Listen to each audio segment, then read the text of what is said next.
तो स्टूडेंट्स अब चलते हैं हम नेक्स्ट क्वेश्चन पे। क्वेश्चन नंबर 4 का first part, cosec theta minus cot theta का whole square equals to 1 minus cos theta upon 1 plus cos theta.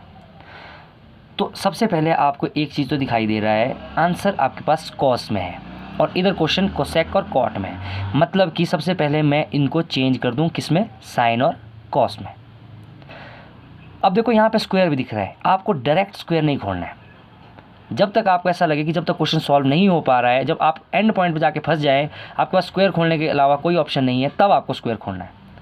तो आपको सबसे पहले यहाँ दिख गया कि यहाँ पे मैं क्या कर सकता हूँ, साइन और कॉस को कॉस की टर्म में ये क्वेश्चन ला सकता हूँ। सबसे पहले कोसेक को क्या लिख सकता हूँ, 1 upon sine theta, minus cot को क्या लिख सकता हूँ, cos theta upon sine theta का स्क्वायर।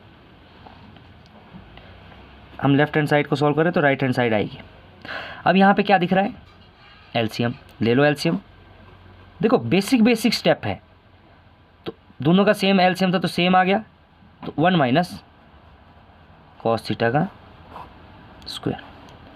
अब अगर आप थोड़ा सा ध्यान देंगे, 1 माइनस कॉस थीटा आ चुका है, सिर्फ स्क्वायर हटाना है। अगर यहाँ से स्क्वायर हट जाता है तो आपके पास ऊपर वाला तो आंसर, न्यूमिनेटर वाला आंसर तो आ चुका है, डिनोमिनेटर में लाना है। अब थोड़ा सा ध्यान देंगे, अब आप इसके बाद आप इस क्वेश्चन को यहाँ से आगे सॉल्व नहीं कर सकते। अब क्या करना है, अब स्क्वायर आपको दिख रहा है कि स्क्वायर खोलना पड़ेगा। अब यहाँ पे आपको स्टूडेंट्स होल स्क्वायर नहीं खोलना है, क्योंकि अगर आप होल स्क्वायर खोलेंगे तो 1 minus cos theta 1 square plus cos theta cos square theta plus 2 cos theta, तो आपका फिर जो आंसर है वो यहाँ से थोड़ा सा आगे चला जाएगा। तो आपने क्या करना, 1 माइनस कॉस थीटा, पर आपको यहाँ पता लग रहा है, आप इसको 1 माइनस कॉस थीटा का स्क्वायर, दोनों का स्क्वायर अलग अलग कर दिया,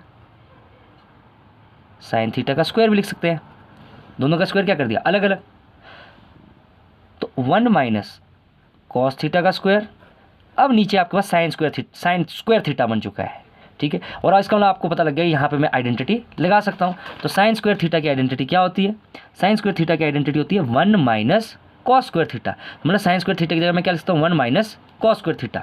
होल स्क्वायर भी एक तरह से सेम ही होता है, जिस तरीके से ये लिखा जा रहा है सेम वैसा ही होल स्क्वायर भी लिखा जाता है। तो यहाँ पे क्या आ गया, 1 माइनस कॉस स्क्वायर थीटा। अब जो स्टेप, तो हमें पता था 1 माइनस कॉस थीटा का होल स्क्वायर तो आ चुका है। अब यहाँ पे अगर मैं 1 स्क्वायर लिखूँ तो क्या कोई फ़र्क पड़ता है, क्योंकि 1 का स्क्वायर करेंगे तो क्या आएगा, 1 ही। अब जब मैंने यहाँ पे 1 स्क्वायर लिखा तो मेरे को यहाँ पे पता लग गया, तो यहाँ पे मेरे पास एक आइडेंटिटी लग रही है, ए स्क्वायर माइनस बी स्क्वायर क्या होती है, ए प्लस बी और ए माइनस बी। तो बस मैं वही चीज़ लिखूँगा, 1 minus cos theta 1 plus cos theta. तो 1 माइनस कॉस से ए कट हो गया, तो क्या बच गया, 1 minus cos theta upon 1 plus cos theta. और यही आपका था RHS। अगर मेरी वीडियो अच्छी लगी होगी तो ज़रूर चैनल को सब्सक्राइब करें।